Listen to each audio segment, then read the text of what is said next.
Mulțumesc, domnule președinte. Stimați colegi, declarația mea politică de astăzi se numește Ucraina nu-și uită trecutul sovietic. Zilele trecute, ușile Centrului Cultural Eudoxiu Hurmuzaki, Centrul Cultural Românesc din Cernăuți, au fost sparte de către securitatea ucraineană.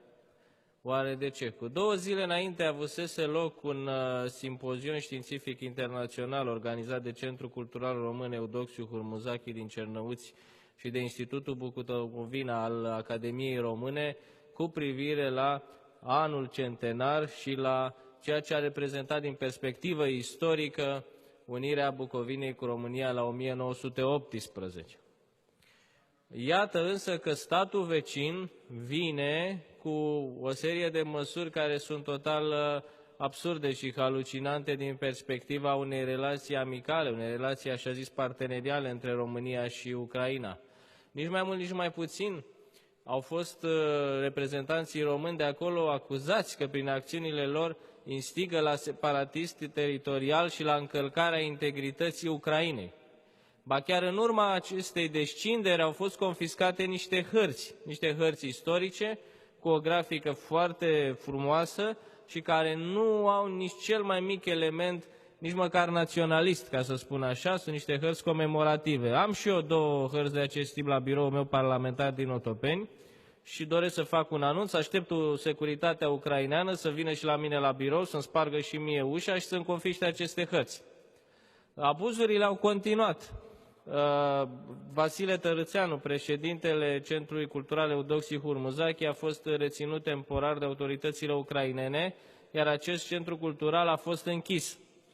Bineînțeles că întotdeauna când vine vorba de Ucraina, Ministerul Afacerilor Externe și Ministerul Omului de Pretutindeni încep să tremure, încep să spună tot felul de povești în limbaj criptic diplomatic, zic că vom vedea, vom păți, să sperăm că nu o fi așa.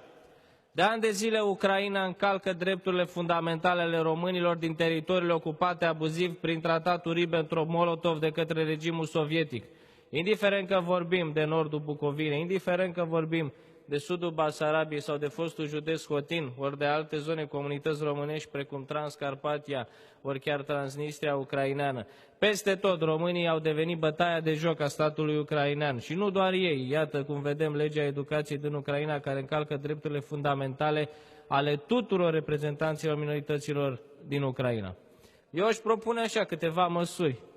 În primul rând, România, care a și asigurat securitatea cibernetică a Ucrainei, care a semnat un tratat al Ucrainei foarte binevoitor pentru statul vecin în 1997, ar trebui să renunțe la orice formă de susținere a parcursului european a acestui stat până când aceste măsuri de represiune la adresa comunității românești nu sunt oprite. România nu are nicio obligație să susțină Ucraina pe drumul integrării europene atât timp cât Ucraina nu învață să trăiască civilizat și se comportă într-un tip sovietic, într-un model brutal, specific Asiei și nu Europei.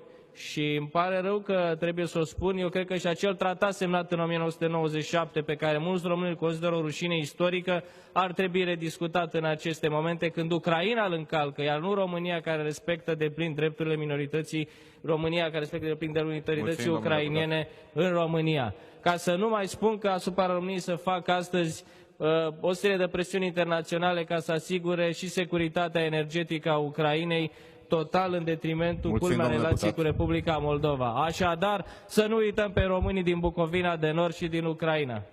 Mulțumesc și eu, domnul președinte.